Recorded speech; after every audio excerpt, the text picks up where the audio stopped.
Good day mga kapakpak. Okay, for today's video. Okay, today is Wednesday. Part ng preparation natin for upcoming uh, first lap ng panibagong FR ng Ulpa. Yan, naglalaro tayo sa Ulpa Club. Then, ito na yung apat nating ibon. So, yung inilaro natin is nasa 8. Then, due to process, series of training, nawala yung iba, then naiwan silang apat. So silang apat yung natira dun sa 8 itinos natin ng plus Alaminos. So Alaminos is 21 kilometers from our lot. So tayo ay habol sa SDR race. Kaya ang ginawa natin, nagtos tayo ng bigla sa Alaminos, then after Alaminos, pagdating ng Sabado, okay, Padre Burgos na yung kasunod nilang release. So doon lang tayo nagsakay sa truck. So, from Alaminos, then Padre Burgos agad. Ayun, kaya yung iba nating mga ibon, sa mga bata pa, is hindi kinaya. So, yung apat natin is consistent mga nakauwi. Pero isa dito yung laging see you tomorrow. Then pagkatapos nung mga ilang training, so sabay-sabay na halos silang umuwi. Ayan. Yun nga, yung isa nating ibon is hindi kondisyon nung during the first toss, kaya ang hirap niya makarecover. So, ginawa lang natin yung ating conditioning. Then, ayun, sa awa ng Diyos, gumanda na yung kanyang kalaga. Ayan. Then, lagi na siyang on time na uwi. Kaya ang mga alaga natin, yung tatlo dito is anak ni Sibatin. Magkaiba lang sa, magkaiba lang ng ginamit na nanay. So, yung isa natin, yung nag-iisang itim is African Black Eagle. Ayan. Okay, back to the topic, conditioning. Ang Ulpa is naglo-load ng Tuesday and Saturday, yan, during the first training. So, nag-flat tayo, kailangan natin ng kwaderno, then ballpen. So, kailangan, ang binibigyan natin sa mga ibon is naka-flat. So, kailangan meron tayong reference kasi baka maulit natin yung mga binigay natin sa kanila. So, kailangan natin ng reference. Okay, share ko lang yung reference natin during the first 10 kilometers up to 150 kilometers. Ito yung ginagawa natin. Tuesday ang loading. Ayan, Tuesday ang loading. Sa umaga, bibigyan natin sila ng dextrose para iwas stress. Then, ang lagi nating pabaon is champion pills. Ayan, champion pills user tayo. So, sa unang mga to, since hindi pa ganoon kalayo, binibigyan natin sila ng 1 pill per pigeon. So, pagka nakita natin na groggy silang umuwi, ang ginagawa natin is pagka niload ulit natin sila is ginagawa natin dalawa para mas powerful sila sa pauwian. So nag-a-adjust tayo, depende dun sa pangangailangan nila. Ayan. Tuesday loading, umaga dextrose, tapos ang pabaon is champion. Okay, pagdating naman ng Wednesday, during the arrival, meron tayong nakahandang dextrose and honey. So alin man sa dalawa pwede, or maglagay ka ng dextrose, maglagay ka din ng honey. Okay, nakakatulong yung dextrose para ibalik yung nawalang tubig sa kanila. Then ito namang honey is a natural antibiotic. Then maganda rin sa recovery ng ibon. Yan, para maiwasan yung mga halak-halak, yung pagkakaroon ng mga sipon. Yan. Yan yung iniwasan natin, kaya nagbibigay tayo yan. Then sa gabi, since ang mga ibon natin is mahina, galing sila sa stress, okay, nakipagbakbakan sila sa loob pa lang ng crates. Okay, during travel natin papunta sa loading, paglagay sa sa crate, then pagkarga sa truck, then during travel sa truck. So sobrang stress ng mga ibon natin.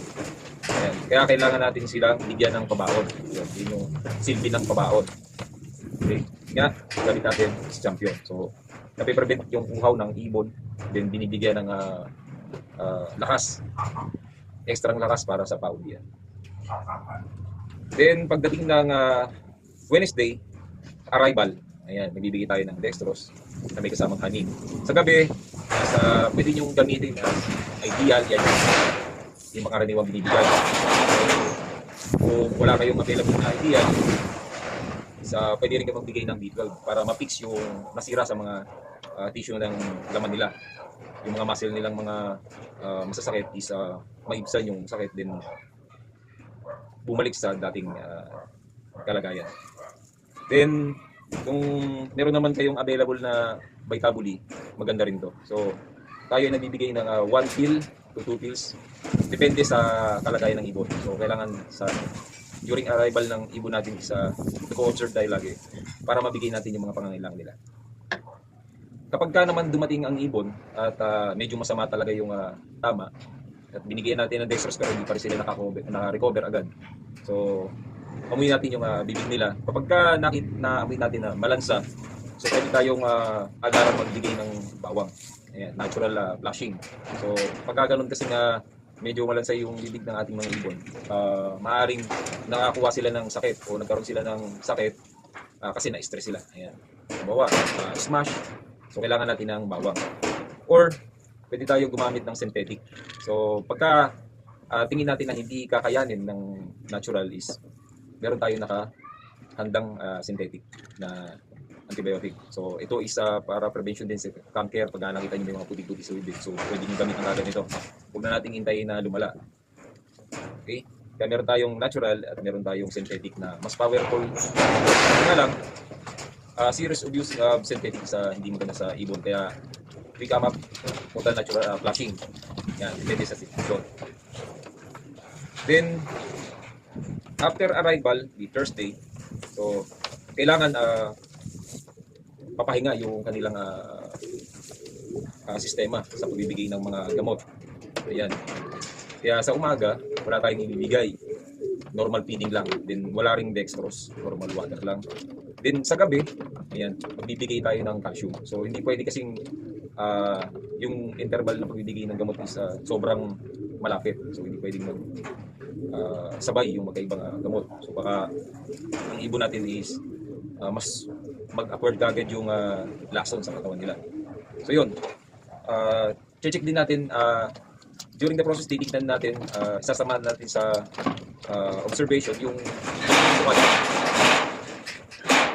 Kasi kapag medyo violet na yung dulo ng tuka ng ibon natin is maaaring malaki na yung lason sa katawan nila. So kailangan meron tayong interval, no, sa pagbibigay ng gamot. So sa plain water lang, kung maghapon, kung po pwede, plain water lang. Meron tayong panipas. Ayan. Sa gabi, calcium. Okay, Thursday na. Sa umaga, normal feeding. Tapos, walang breakfast. Inom. Tapos sa gabi naman, bibigay tayo ng calcium. So, kailangan nila yan para manatiling matigas yung mga buto nila. Ayan. Kailangan na suporta din ng buto. So, one time lang tayo nagbibigay sa isang linggo. Then, pagdating ng Friday, ayan, since Saturday is loading, ipiprepare naman natin yung kanilang digestion para masigurado natin na yung intake nila ng mga pagkain at yung pagtutunan nila ng pagkain is maganda. So nagbibigay naman tayo ng digestion para sa time nila. Okay, preparation for the Saturday loading. Okay, Saturday loading, balik tayo sa routine natin. So umaga, magbibigay tayo ng dextrose para ibalik yung nawalang tubig sa katawan nila kasi nagka-follow play tayo eh. So para ma-prepare yung katawan nila, kailangan rehydrate sila. No? Then sa hapon, okay, before loading, nagbibigay naman tayo ng champion, matik na yan. Okay, sa 1 to 150 kilometers, so pwedeng 1 pills lang, 1 pill lang, okay. Then kapag yung nakita naman natin na mas kailangan nila ng reserva ng lakas, so tsaka tayo na 2 pills. Depende sa sitwasyon, depende sa kalagayan nila. Then Sunday, arrival. Ganun uli, umaga, dextrose, then may kasamang hangin para sa fastest recovery. Then hindi mo dahil tayong bibigay ng gamot. So pagkain lang at saka yung para sa pagbabalik ng tubig sa katawan nila. Then sa gabi, para ma-fix yung tissue nila, palagi nating ginagawa is nagbibigay tayo ng Vitabuli. Vitabuli, pwede ring alternative B12, yung sa manok, pwede yan. Yan. Or kung may ideal pills kayo. Pero mas maganda meron kayong reserbang ideal pills. Lalo na kapag ang ibon nyo, naobserbahan nyo pag-uwi, sobrang putik ng paa, maaaring yan ay nakainom ng lason sa palayan. So, kailangan nyo ng ideal para malesin yung lason. So, huwag na natin hintayin kinabukasan na magbigay kasi maaaring pag gising mo sa umaga is wala na yung ibon mo, patay na. Yan. Kaya mapapansin mo, minsan pag uwi ng ibon, sa trapdoor pa lang namamatay na. Ayun, dahil sa during ng lipad nila, na-absorb na nila yung lason galing sa tubig na inom nila. Then kapag nagpuputik ang paa, ibig sabihin may mali sa conditioning mo. Yung condition ng ibon mo is hindi sila hydrated. So kailangan mong mag-adjust. Baka naman kulang ka sa tubig, kulang sa vitamina o yung pagkain mo is hindi advisable sa layo ng kanilang nililipad. Ayan. Ito yung ginagawa kapag dalawang beses yung loading natin. So itong ganitong dalawang loading is nangyayari mula 10 minutes, 10 kilometers up to 150 kilometers ganyan. 150 kilometers pataas, yun yung nagsisimula yung final FR, yung Papa Derby na. So ang ginagawa dyan is tuwing Friday na yung loading. Tulad ngayon, kakatapos lang ng Katanawan. So yun, sila pa rin apat yung mga nakauwi. Kumpleto pa rin yung apat nating ibon. So, ngayong darating na linggo is preparation for Mulanay. After Mulanay, yan, pahirapan ng pauwian yan. Kasi Bicol proper na yan eh. So yan ang makakaranas yung mga ibon natin na dumadapo, tumutukod, umiinom sa kanal, umiinom sa palayan. Kaya kailangan yung supplements na kailangan natin is kumpleto para matitimpla natin yung mga kailangan nila during the hard race. Ayan. Then sa pakpak, maganda naman yung mga pakpak nila kasi nakapwede rin tayo. Ayan. Okay, pag-usapan naman natin yung tuwing Friday na. Tuwing Friday na yung loading.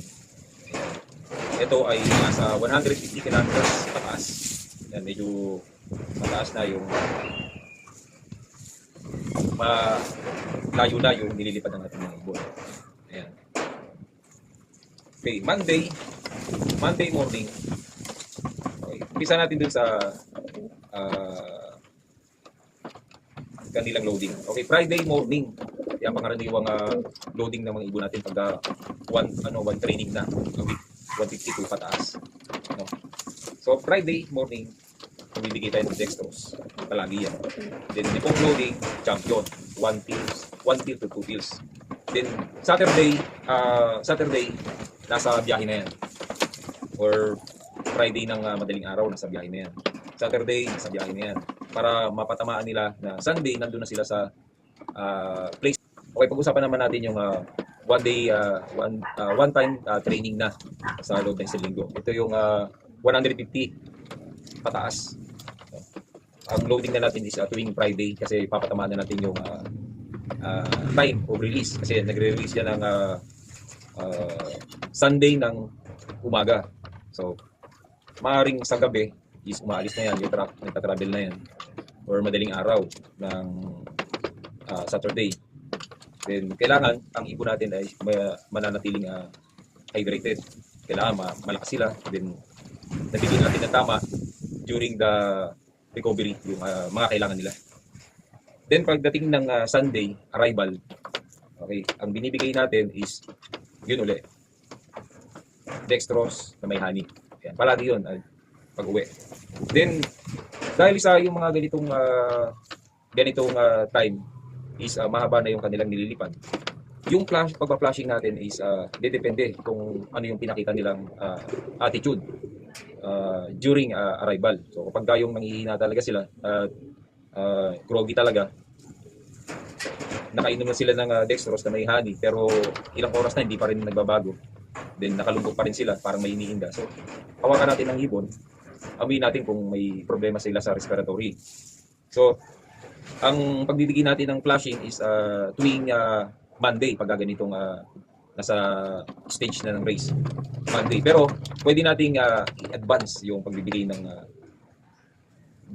ating antibiotic or garlic sa gabi ng Sunday. Then kinabukasan, yun na lang yung pang-recover na mga gamot. Vitabuli, Ideal, or B12. Then Tuesday, ito na yung proper recovery nila. Monday morning, dextrose. Sa gabi is B12. Kung halimbawa nag-flashing kayo ng Sunday ng gabi, so Monday is magbibigay na kayo ng B12, Ideal, or Vitabuli. Pwede silang mag-switching, depende sa sitwasyon. Then Tuesday, normal feeding. Tapos sa gabi is calcium. Then Wednesday, Wednesday today, magbibigay tayo ng digestion para naman sa panunaw nila. Then Thursday, feeding with nilalagyan natin ito ng armor. Yung armor naman is given naman yan two times a week, depende kung saan mo gustong patamain yung bigay kasi natural naman yan. Yan. Friday morning, dextrose. And then bago mag-load is champion. Yo, paulit-ulit lang. Ang point natin dito is kailangan ang ating sistema is consistent. Hindi pwede yung pagka naisip mo, ay, kailangan ko palang magbigay ng bicol. Ay, kailangan ko palang magbigay ng ng garlic. Ay, kailangan ko palang magbigay ng digestion. Hindi pwede dito yung ay.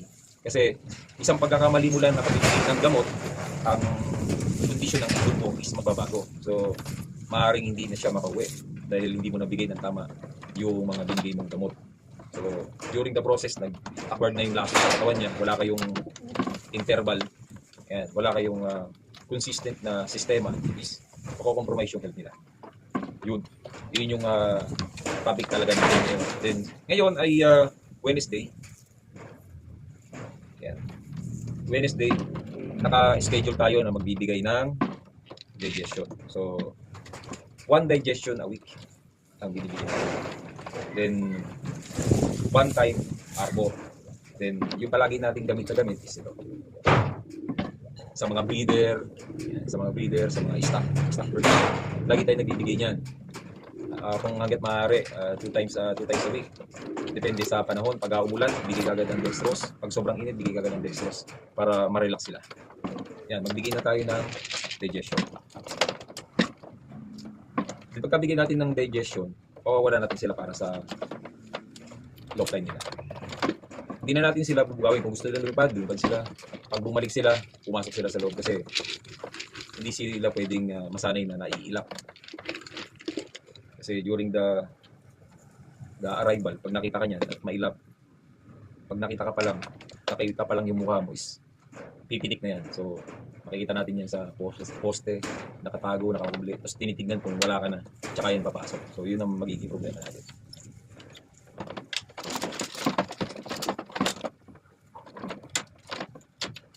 Ayan. Ito ay combination ng blue line natin. Ayan. Ang foundation bird natin is a blue line. Ayan. Ito ay blue bar na parang may tensil.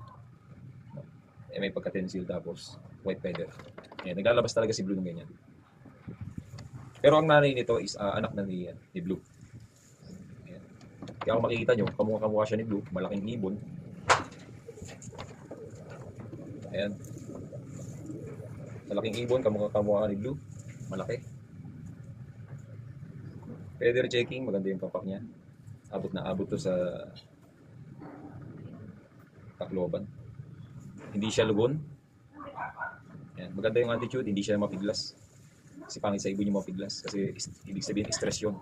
Kailangan sila, panatag. Ayan. Panatag sila pag-hahawak mo. Kasi pag yan nagpipiglas, stress yan, hindi maganda. Kaya kailangan during the training, yung tiwala sa'yo ng ibon, dapat nandun. Sa paghawak mo, dapat hindi pilitan.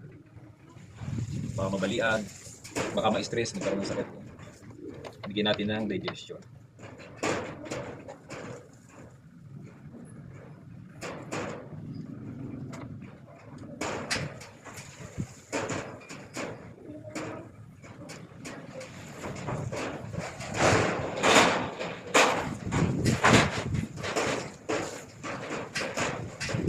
Wala namang halak. Pagka may hika ang ibon, mahina ang respiratory, pag pinisa mo dito, pag bitaw mo ng ganyan, hingal na hingal yan. Yung bunga nga yan talagang buwa. Pero sa kanya walang walang.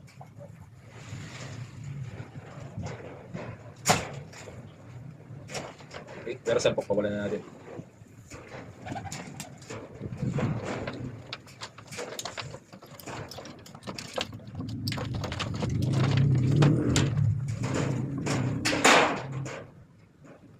Ito naman ay lahi ang nanay nito, yung kapatid siya nun, pero magkaiba sila ng nanay. Pares lang sila ng tatay. Ito ay anak ni Sibaten. Ayan. Ang nanay nito ay Jemmy Chua ni Sir Ray Anham. pakpak. Maganda, malinis. Wala, hindi pa nagpapalit. So, nakapwede rin to eh. Hindi rin siya lagon. Yan, maganda ang katawan. Maganda ang katawan. Hindi nilang oras pa lang, ipak na kagad yung dyan niya. Ibig sabihin ni malakas ang panunaw. Ang time ngayon is 12 o'clock.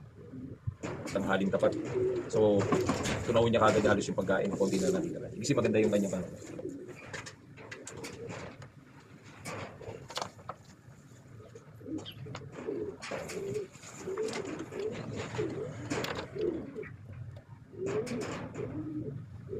Maganda yung kanyang respiratory.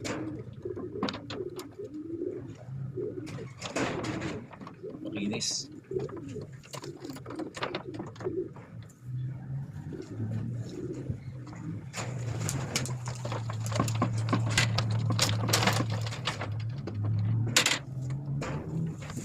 Ito naman yung kanyang sister pero hindi nestmate.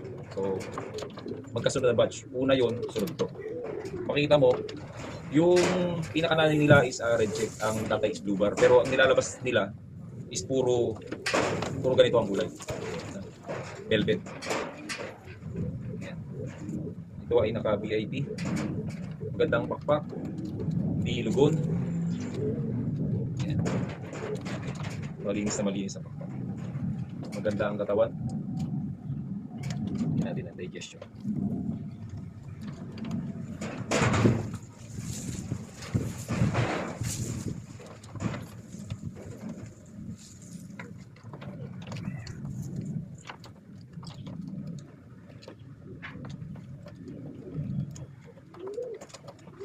Itong sa kanilang apat, ito yung lagi na mamoste. Pero pagka malayo naman yung nililipad,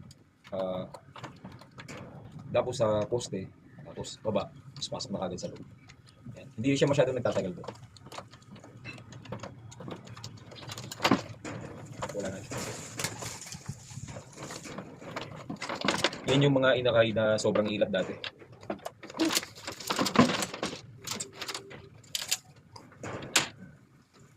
Yan. Ito naman yung testing bird natin na African. Yung pangkaraniwang kulay itim natin is parang may blue bar dito. Yan. Yung African naman is per yung kulay niya. Ito na katawan, bilog na bilog. Yung tatay nito bulky ang katawan.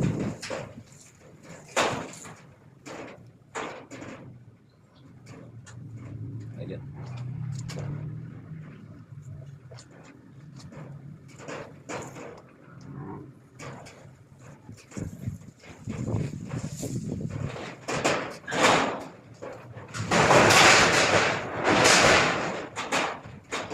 Lakas ng hangin. Ito, maganda ng katawan, bilog na bilog. Parang hindi nilalaro. Ganda ng katawan, parang hindi nilalaro.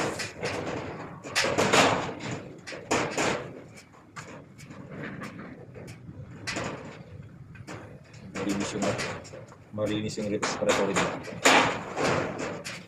Kunin na natin.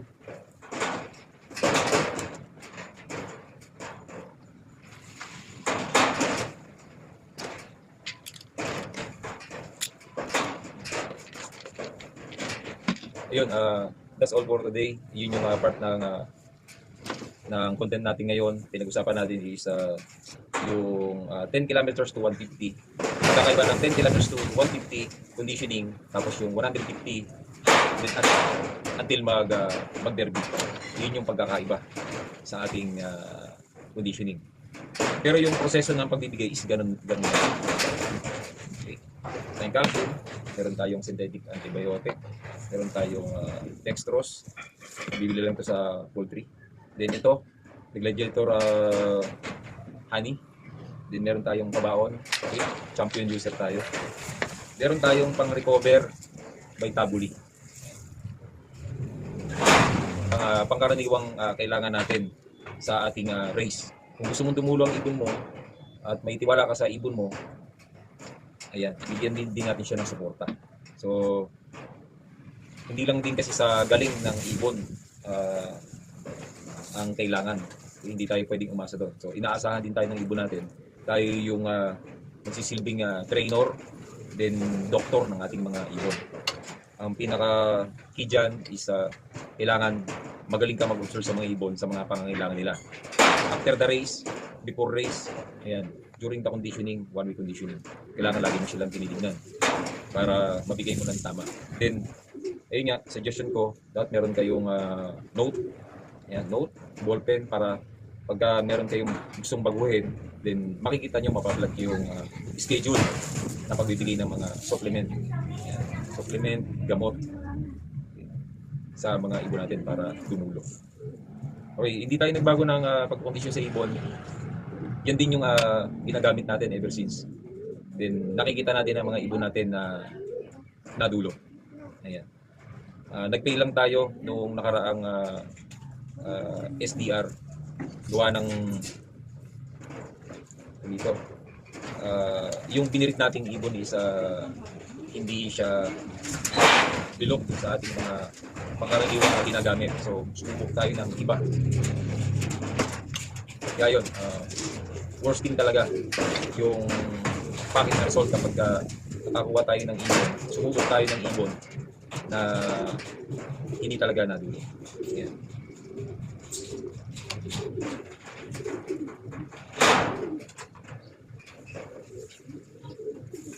Yan din yung pinakamahirap na desisyon, yung sa pagbili ng ibon. So may mga seller kasi ng ibon na hindi trusted. Meron namang nagbibigay talaga ng lahi talaga ng ibon. Pero mostly talaga hindi nagbibigay ng totoong lahi ng ibon nila. O yung lahi talaga ng ibon nila is talagang hindi talaga dumudulo. So maganda lang sa salita. Pero yung actual na performance ng ibon is very poor talaga. Yun. Kaya kung meron kang ibon na dumudulo, so ang problema lang doon is yung conditioning. So pwede kang mag-adjust o pwede kang magtanong sa ibang mga nakakapagpadulo na. And nakuha mo yung tamang conditioning, doon ka na lang, doon ka na mag-experiment. Kasi sa experimentation, doon nadadali ang ibon natin. So magugulat ka na lang. Maganda naman uwi nung nakaraan. Ganito lang yung binigay ko, hindi na umuwi. Ayan. Ang pala, nagkamali ka na sa video. And good day. Hanggang dito lang po yung ating video. Salamat sa panonood ng ating munting content. So sana nakatulong. At kung halimbawa naman na may comment ka dun sa ating ginagawa, so pwede mong i-comment dito. Then hindi ko naman ini-insist na gawin nyo to sa inyong loft kasi meron tayo kanya-kanyang decision na sa paggamit ng mga method or strategy sa conditioning. Ayan. Kung ang conditioning mo is doon ka nakakapadulo, doon ka na lang. Then pwede mo rin tong i-try kung gusto mo. Then tignan mo yung difference ng sayo dati. Then yung ngayon nagagamitin mo. Ayan. Comment lang kung halimbawa meron kang suggestion or reaction. So parang tayo maghanap ng mga suggestion and comments.